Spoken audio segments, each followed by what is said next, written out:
hadirin dan hadirat yang berbahagia. Menyimak dan mendengar apa yang disampaikan oleh Pak Menteri dalam rangka menyikapi perkembangan perpolitikan dewasa ini, saya dapat memahami apa yang beliau sampaikan tentang dinamika memang sudah beredar di berbagai mass media tentang adanya keinginan untuk melakukan percepatan pelaksanaan pilkada yang tadinya ditetapkan oleh Undang-Undang Nomor 10 Tahun 2016 pada bulan November, kemudian kita sepakati tanggalnya adalah tanggal 27. Dengan apa yang Pak Menteri sampaikan, saya dapat memahami, dan ini adalah sesuatu terobosan yang perlu kita sikapi dan kita cerna secara baik. Salah satu di antaranya adalah persoalan PJ yang disampaikan oleh Pak Menteri. Kemarin kami menerima civil society, ICW dan kawan-kawan mempermasalahkan tentang PJ ini. Inilah yang dikandung maksud oleh Pak Menteri. Kita tidak ingin adanya PJ-PJ ini. Oleh karena itu, berdasarkan pengalaman, berdasarkan evaluasi, lalu ada sikap dari pemerintah yang mengajukan kepada kita agar pemerintahan ini adalah pemerintahan yang secara kesinambungan, secara seterus-menerus, kalau dapat dihindari PJ-PJ itu. Oleh karena itu adalah sesuatu yang menurut hemat saya dari fraksi Partai Amanat Nasional sangat mendukung gagasan yang disampaikan oleh Pak Menteri berkaitan terhadap persoalan PJ ini. Kalaulah seandainya dilakukan di bulan November, apalagi tanggal 27, di hujung daripada bulan, resikonya apa? Kebanyakan pengalaman kita selama ini, orang yang kalah pasti banyak yang mengajukan gugatannya kepada Mahkamah Konstitusi. Berapa banyak yang persoalan kemarin saja hanya per bulan, per tahun. Sekarang berapa? 540 tambah 38. Menurut saya nggak bakalan mungkin MK itu bisa menyelesaikan dalam waktu yang amat singkat. Ini bisa berlama-lama. Apalagi dikaitkan oleh Pak Menteri upaya untuk melakukan keserentakan pelantikan. Ini juga adalah sesuatu dalam rangka melakukan penataan kepemerintahan agar rezim itu satu kesatuan. Walaupun siapapun yang akan memimpin negara dan provinsi, kabupaten, kota. Namanya kita ini adalah Negara Kesatuan Republik Indonesia. Jangan kacau balau antara pusat, provinsi, dan kabupaten kota. Ini yang saya tangkap apa yang disampaikan oleh Pak Menteri. Dari dasar-dasar itu tentu menurut hemat saya, apa yang beliau sampaikan ini bukan sekonyong-konyong. Bukanlah merupakan sesuatu kita perencanaannya tidak matang. Karena ini kan persoalan tentang keserentakan ini kan baru pertama. Wajar kalau seandainya terjadi evaluasi itu, menurut pandangan saya. Oleh karena itu perlu penataan, terjadi evaluasi adalah suatu keniscayaan.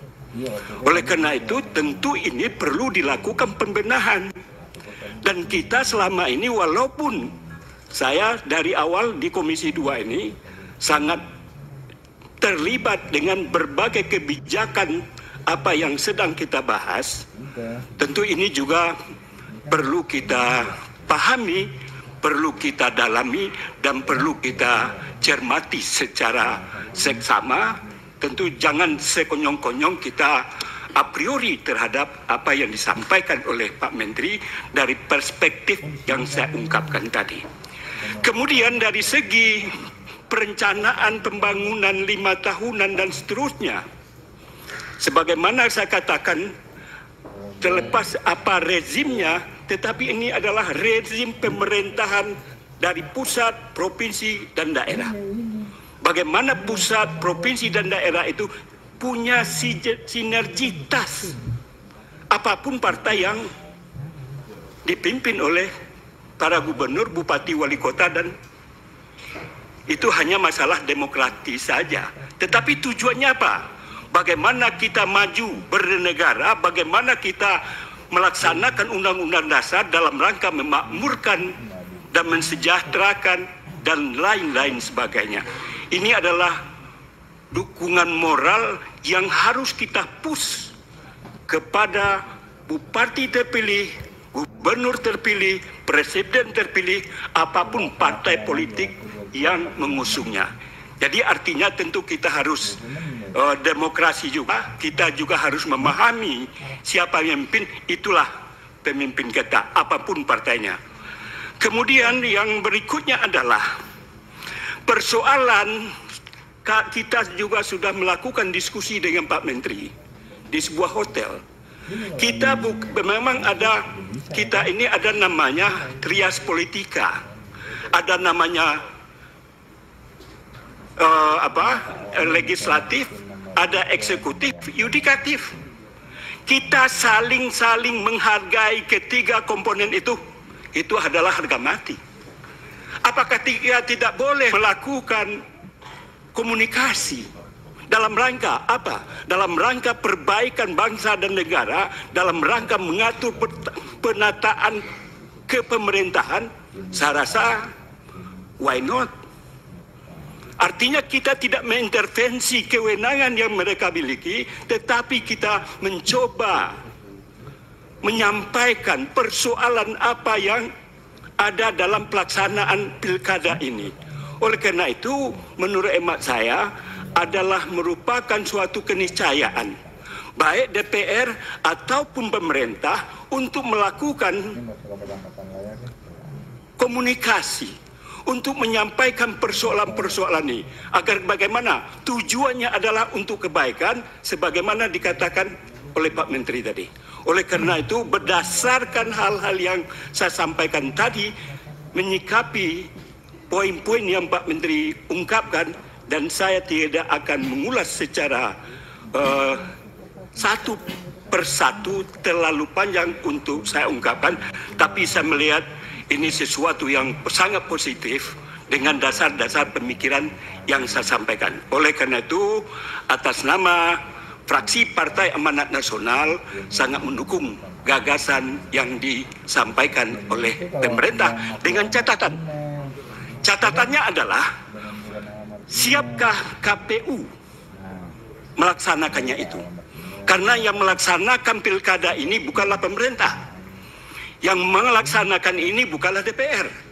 Tetapi sesuai menurut undang-undang, bahwa yang melaksanakan itu adalah KPU, Bawaslu, dan DKPP. Manakala KPU, Bawaslu, dan DKPP siap untuk melaksanakan ini, tentu adalah wajar, merupakan keniscayaan menurut saya agar kita perlu melakukan itu. Tentu kalau hal ini karena menyangkut tentang tanggal, menyangkut tentang bulan, itu diatur oleh Undang-Undang Nomor 10 Tahun 2016, maka pandangan saya adalah untuk melakukan perubahan itu, merevisi Undang-Undang Nomor 10 Tahun 16, tentu tidak bisa dilakukan lewat revisi undang-undang secara normal. Oleh karena itu, saya tawarkan kepada Pak Menteri agar dalam merevisi ini yang lebih tepat adalah lewat Perpu. Dan tentu kita berharap sebelum Perpu itu dikeluarkan, perlu ada harmonisasi, sinkronisasi sebagaimana sudah lazim kita lakukan, bukan dalam rangka mengintervensi Perpu yang akan merupakan kewenangan dari pemerintah yang untuk mengeluarkannya. Barangkali demikian pimpinan. Terima kasih. Assalamualaikum warahmatullahi wabarakatuh. Waalaikumsalam warahmatullahi wabarakatuh.